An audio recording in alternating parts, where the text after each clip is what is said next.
Spring. Mikhail. Then I started thinking who I could hit up to tide me over for a week. No one had turned out.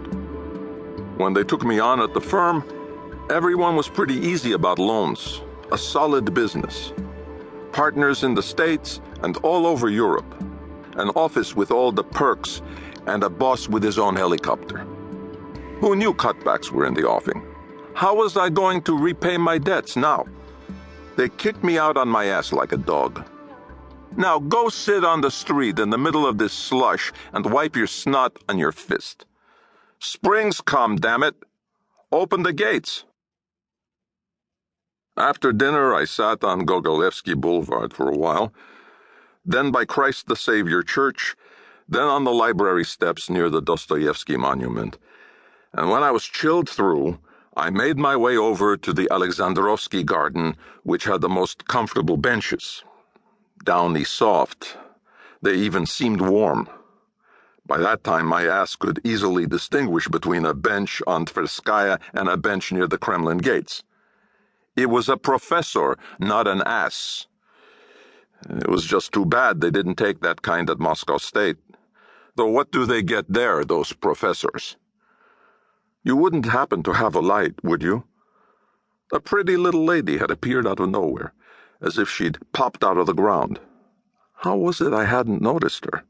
She probably had an eye on that nice bench, too. Please. I suavely flicked my Zippo. I liked the real thing. She didn't look like she'd been chucked out of her job. A cheerful look, chic a la Nina Ricci, or who was I thinking of? Lately I'd been barely keeping up, so I had no idea why she was slumming on benches. I scanned for her goons. There had to be some kind of driver hovering around such a fortunate soul. This one was alone. How much? She leaned toward me, and I thought, she's wearing $200 perfume. 100, I said without thinking. I just said it. I was joking. I didn't even know what she was asking me. She opened her purse and pulled out 250s, greenbacks, just like in the movies, and put them in my hand. I said, "What for?" She said, "You know."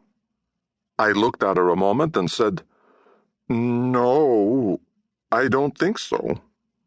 She said, "Not enough, is it? Here, another 50. I said, "I just don't want to. Keep your 50. And she said, "Well then, let's say 200. And she put more cash in my hand. Damn it, I thought. I've landed in it. She's a crazy lady. Meanwhile, I kept giving it back. Suddenly she said, "You mean you just happened to sit down on this bench?" "Uh-huh," I said. My butt was freezing sitting on stone. She burst out laughing. "Well then, give me another light." Now she said it in a normal voice. I flicked my Zippo again, she took a drag, and we started sitting in silence. It was like we'd just sat down on the bench and were enjoying ourselves. Whose business was that? Tourists were strolling past. There are lots of them on Manezhnaya now since they built that stupid underground place. Little fountains and animals. Kids like that. Suddenly she started laughing quietly. "But why did you refuse, actually?" I shrugged. "I don't know. It felt wrong for money." "And you pushed my hand away so seriously." She bubbled up with laughter. "Shy, are you? You actually turned pale." "Of course not," I said. "It's just at first I didn't catch on." "You really sat down here by accident?" "You mean you can't just sit here?" She took a deeper drag. "Well, it's kind of a special spot." "Yeah, I got that." "Clever boy." She fell silent, and squinting from the smoke kept looking.